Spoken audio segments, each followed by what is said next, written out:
Atención estudiantes de Ingeniería de Petróleo. El día de hoy vamos a hablar de un tema muy importante y tiene que ver con cuál es la metodología que se sigue para determinar el número de casing que vamos a colocar en nuestro pozo. A veces nos preguntamos por qué tenemos un casing a determinada profundidad o un liner a determinada profundidad. ¿Por qué el cambio de casing? Y resulta que esa pregunta tiene respuesta en base a la presión de fractura del yacimiento y también en base a la presión que alcanza el fluido dentro del pozo cuando lo estamos perforando y también dependiendo de la presión de poro.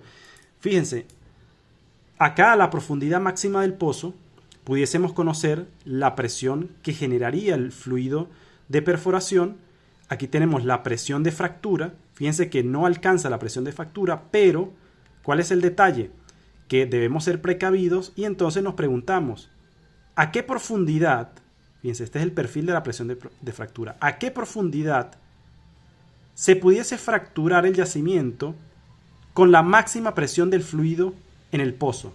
Si trazamos una línea vertical, nos damos cuenta que a esta profundidad, fíjense, tenemos en el eje Y la profundidad, a esta profundidad pudiésemos fracturar el yacimiento. Entonces, ¿qué es lo que hacemos? Tomar previsión y colocar un liner de producción, de manera que a esa profundidad, por algún motivo, alcanzásemos la máxima profundidad, máxima presión, perdón, del fluido de perforación, entonces no se fracturaría porque tendríamos un liner colocado allí. Nos trasladamos hacia la izquierda y entonces nos volvemos a hacer la misma pregunta. Esta es la presión máxima del fluido de perforación en este punto. En el yacimiento, ¿a qué profundidad se pudiese fracturar con esa presión? Vamos en vertical, vemos que a esta profundidad se pudiese fracturar, tomamos previsión y colocamos un casing de producción. Fíjense entonces que hacemos lo mismo, trasladamos hacia la izquierda y nos preguntamos cuál es la presión que debería vencerse para fracturar el yacimiento, esta que está acá. Para evitar, fíjense, que esta presión del fluido alcanzase ese valor, entonces a esa profundidad para proteger colocamos otro casing, en este caso el casing intermedio. Esta es la metodología que se sigue para determinar la profundidad de asentamiento de los casing y una función fundamental es prevenir la fractura del yacimiento mientras se perfora. Sin embargo, tiene otras utilidades y es que a veces nos preguntamos, hemos escuchado que mientras mayor sea el diámetro del tubing, menor es la demanda de energía y por lo tanto el pozo produce más. Entonces, ¿por qué no producimos simplemente sin tubing, sino directamente en el casing? Bueno, resulta que el casing se coloca y luego se coloca el tubing dentro del casing es con el objetivo de que los fluidos producidos fluyan por dentro del tubing y eviten un contacto directo de los fluidos de formación o algún fluido indeseado que rompa el casing. Recuérdense que existen cementaciones que por análisis de registros de cemento y otros análisis como diagnóstico de procedencia del agua a través de gráficos de Chance, se puede diagnosticar, por ejemplo, una comunicación mecánica, se confirma con los registros de cemento y es necesario entonces realizar una cementación secundaria porque ese intervalo está propenso a comunicarse con el pozo. Pero si así sucediera, se va a comunicar al anular y no al tubing de producción. Recuerden que el tubing de producción va a superficie y esos fluidos de allí se toman muestras de fluido y puede ser entonces algo muy peligroso si los fluidos no deseados entraran directamente en contacto con los fluidos de producción. Entonces allí hay una utilidad de la colocación, además del casing, de el tubing. ¿Okay? Entonces algo muy importante. Seguimos comentando este tema y es que nos preguntamos si en realidad un tubing de mayor diámetro es mejor que un tubing de menor diámetro. Aquí pudiésemos evidenciar un tubing de 70 pulgadas. Para colocar un tubing de 70 pulgadas tendríamos que tener un casing de unas 80 pulgadas. ¿Sí? Y aquí tenemos un tubing de 7 pulgadas con un diámetro de hoyo de al menos unas 8 pulgadas y media o 9 pulgadas. ¿Sí? Resulta que si analizamos esto, en una gráfica de análisis nodal, por ejemplo, esta que está acá, tenemos la curva de oferta y tenemos la demanda de energía. La demanda de energía de este tubing de 70 pulgadas sería baja demanda de energía y la de 7 pulgadas sería mayor demanda de energía. Recuerden que la demanda de energía depende en un 80% del componente gravitacional, quiere decir que las dos tendrían un componente gravitacional muy similar. Sin embargo, la de 70 pulgadas tendría un componente de pérdida de energía por fricción bastante baja, ¿sí? Entonces tendríamos aquí, la de 70 pulgadas sería esta, ¿sí? Y la de 7 pulgadas esta, ¿ok? Entonces fíjense, tendríamos mayor tasa para la de 70 pulgadas y menor tasa para la de 7 pulgadas. La diferencia en demanda de energía es porque, como ya mencionamos, la de 70 pulgadas no contaría o contaría con una mínima pérdida de energía por fricción, ¿sí? Sin embargo, la pregunta es, la diferencia de tasa de petróleo 1 y esta tasa de petróleo 2, esa diferencia de tasa de petróleo soportaría el gasto que hay que hacer para abrir un hoyo de 80 pulgadas para poder producir en este escenario. La respuesta es no. Fíjense que cuando ustedes pueden hacer la prueba, enterrar un tubo en un área de arena, si el tubo es delgadito, entra fácilmente, ¿sí? Y si el tubo es más grueso, entra de manera más complicada. Usted tiene que hacer más fuerza. En esto hablaríamos de mayor potencia y unos equipos de mayor tamaño para poder hacer un hoyo de 80 pulgadas, ¿sí? Entonces, y de paso, mientras menor sea el diámetro, menos propenso a derrumbarse, mientras mayor propenso a los derrumbes. Entonces, por eso es que no se construyen pozos de alto diámetro, es mejor que sean de menor diámetro. Y resulta que los tubing van de acuerdo al diámetro interno del casing. Los casing generalmente, por estadística de los pozos que se perforan, pueden alcanzar, por ejemplo, el tubing de producción de 7 pulgadas o un liner de producción por debajo de las 7 pulgadas. ¿Okay?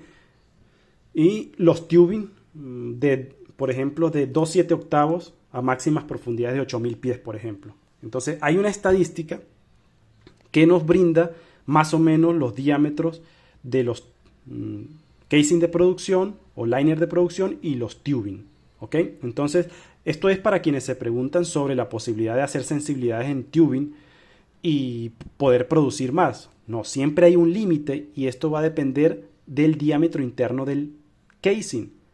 Y recuerden que los casing dependen, bueno, de tomar en cuenta la presión de poro, la presión que ejerce el fluido de perforación y el gradiente o la presión de fractura del yacimiento. Entonces, desde aquí viene lo que es el tamaño de los casing y por lo tanto la influencia en los tamaños de los tubing. Una pregunta que ¿cuándo podemos incrementar el tamaño del tubing?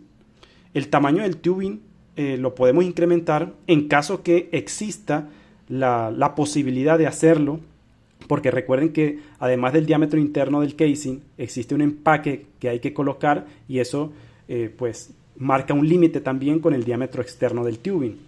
Entonces, si hay posibilidad se puede incrementar el diámetro. Generalmente no hay esa luz, esa diferencia necesaria para poder incrementar. A veces sí, pero generalmente no. Entonces, lo que generalmente se hace es reducir el diámetro interno del tubing. En el caso, por ejemplo, de que un pozo de gas esté produciendo a una tasa tan baja que no tenga la suficiente velocidad para desplazar las gotitas de líquido a la superficie y se esté cargando de líquido. Con una ecuación de Turner se puede determinar la velocidad crítica, es decir, la velocidad que debería superar el gas para evitar la carga de líquido y entonces indicar si ese pozo se está cargando de líquido o no, porque la velocidad no es suficiente, no es superior a la velocidad de Turner. Entonces, en ese escenario, y ese escenario lo podemos procesar en un simulador de flujo multifásico, diríamos, bueno, hay que reducir el diámetro. Sin embargo, nos preguntamos, si yo reduzco el diámetro, porque hemos comentado aquí que a menor diámetro, menor tasa, si yo reduzco el diámetro del tubing, voy a producir menos tasa. Si es menos tasa, produzco, menor va a ser la velocidad, entre comillas, ¿sí? rápidamente pensamos, bueno, menor tasa, menor velocidad. La pregunta ¿es así? Fíjense, yo estoy viendo acá que a menor diámetro, menor tasa. Y si tengo menor tasa, entonces pudiese tener menor velocidad. Y lo que necesito es mayor velocidad en la tubería para que supere la velocidad crítica, la velocidad de Turner. Bueno, la respuesta a ello es que, en efecto, cuando se reduce el diámetro, menor va a ser la tasa del pozo. Claro que sí. Sin embargo, recordemos que estamos reduciendo el área. La reducción del área incrementa la velocidad. Pero este incremento de velocidad no responde o no va a generar un incremento de tasa. Recuerden que este incremento de velocidad lo que va a generar es una un incremento de la demanda de energía y un impacto negativo en la tasa. Fíjense, el área impacta de manera negativa y la velocidad también. La velocidad tiene que ver con la pérdida de energía por fricción y el área, de acuerdo a las ecuaciones, a menor área, mayor velocidad y mayor velocidad, mayor pérdida de energía, por lo tanto impacta de manera negativa en la tasa. Por lo tanto, en efecto, la tasa va a ser menor, pero la velocidad se encuentra incrementada. Entre el incremento de velocidad y la reducción de área, a la tasa final del pozo sí que se reduce, ¿verdad? Porque mayor es el impacto que genera la reducción del área, porque incrementa la velocidad y esto causa un impacto negativo en la tasa, pero vamos a quedar con una mayor velocidad. Al tener una mayor velocidad en el tubing, podemos solucionar el hecho de que nuestro pozo se encuentre cargado de líquido. Se los muestro rápidamente en una simulación. Aquí tengo en el simulador Prosper, vean, un pozo que produce 1.249 millones de pies cúbicos normales día. El software me indica que al producir 1.25 millones, la velocidad del gas, la velocidad real del gas en la tubería, estaría por debajo de la velocidad de Turner. Es decir, que si produce 1.24 y aquí dice que con 1.25 la velocidad del gas real ya estaría por debajo de la velocidad de Turner, el pozo se está cargando. Decido hacer una simulación y una sensibilidad específicamente en el diámetro de tubing. Reduzco el diámetro de tubing. Sí que se reduce la tasa ahora a 1.241. Antes era 1.249. ¿Sí? Pero fíjense lo que pasa con la velocidad de Turner. Dice por acá. Estas tasas tendrían menores velocidades que la velocidad de Turner. Es decir, que si produce 1.241, tendría que reducirse a 0.78 millones de pies cúbicos normales para que la velocidad en el tramo de tubería de tubing se redujese y se cargara de líquido. Es decir, que cuando el diámetro del tubing es menor, se le hace más complicado reducir la velocidad en el tubing. Claro, porque tenemos un diámetro más pequeño. Fíjense la diferencia con cuando tenemos un diámetro de tubing de 2.441. Se le hace tan fácil que se reduzca la velocidad porque ya con 1.25 millones de pies cúbicos se alcanza la velocidad de Turner en la tubería de producción. Analicen esto. A veces tiende a confundir cómo es que si yo coloco un diámetro menor voy a tener menor tasa de fluido, pero voy a incrementar la velocidad del gas. Y resulta que sí es cierto. Lo comprobamos con un software de flujo multifásico. También recuerden lo del diámetro del tubing. ¿Por qué se recomienda que no sea tan grande el hoyo? Una explicación bastante general. A veces también nos confundimos y decimos, no, pero es que la presión del yacimiento, lo que tendría que vencer aquí sería solo hidrostática, lo mismo que acá. Bueno, se reduce la pérdida de energía por fricción acá. Continúa la hidrostática, sí, pero el detalle está en los gastos operativos para generar un hoyo de este tamaño. Sí que se generaría de mayor tasa, pero los gastos incrementarían considerablemente y ya no sería rentable aun cuando tengamos un incremento de tasa de petróleo.